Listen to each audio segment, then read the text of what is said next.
Hello. Radha Vallabh Shri Harivansh. Radhe Radhe. आज मनुष्य की सबसे बड़ी बीमारी जानते हो क्या है? सौदागिरी।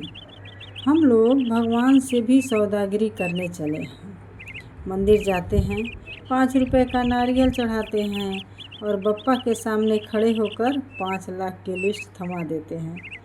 बप्पा मेरी लॉटरी लगा दो, बप्पा मेरा व्यापार बढ़ा दो, बप्पा मेरा ये काम कर दो। अरे वो जगत के मालिक हैं, रिद्धि सिद्धि के दाता हैं, और तुम उनसे ये कूड़ा कचरा मांग रहे हो। तुम बप्पा को क्या दोगे? ये तो 56 भोग सजाते हो ना। ये जो लाखों का पंडाल लगाते हो, ये सब उन्हीं की माया है, उन्हीं का दिया हुआ है। उनको तुम्हारी धन दौलत नहीं चाहिए, वो तो केवल तुम्हारे भाव के भूखे हुए हैं। हेलो फ्रेंड्स, मेरा नाम सीमा पांडे है और आज मैं एक और नई वीडियो लेकर के आई हूँ। उस वीडियो में मैं भगवान श्री गणेश जी के बारे में बात करने वाली हूँ। तो आइए वीडियो को शुरू करते हैं। वृंदावन के संतों की वाणी के अनुसार बहुत समय पहले की बात है, एक बहुत ही सीधे साधे और निश्चल स्वभाव के ब्राह्मण थे जिनका नाम था देवदत्त। देवदत्त संसार के प्रपंचों से बिल्कुल दूर रहते थे।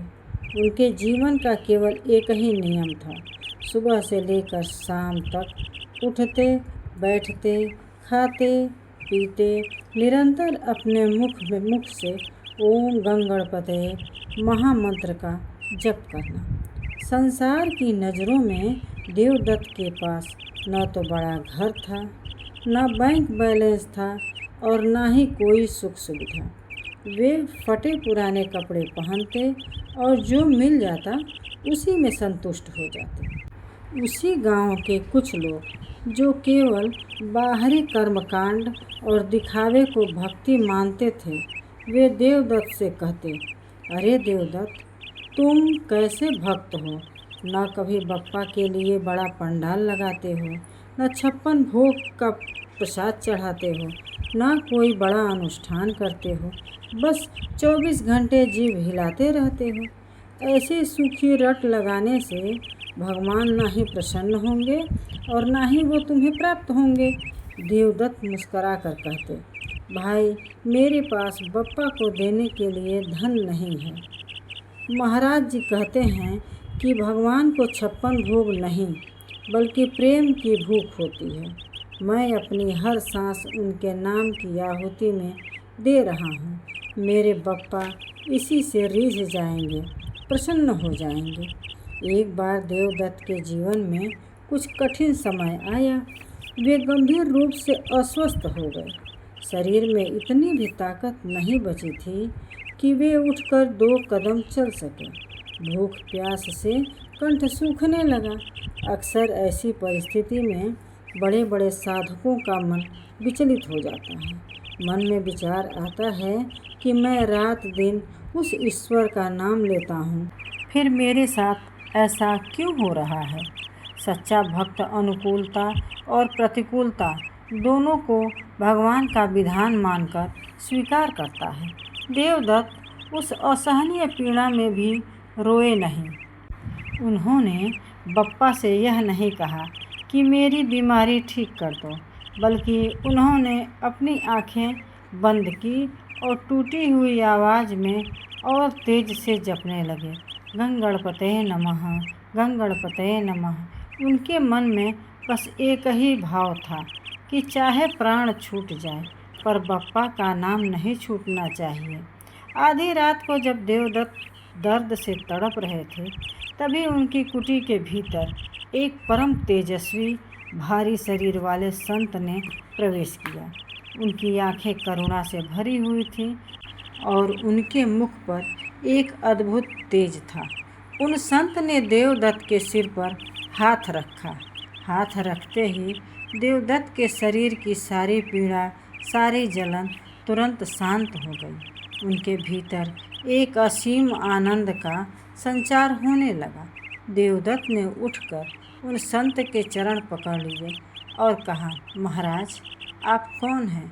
इस मरते हुए सेवक पर इतनी कृपा क्यों की?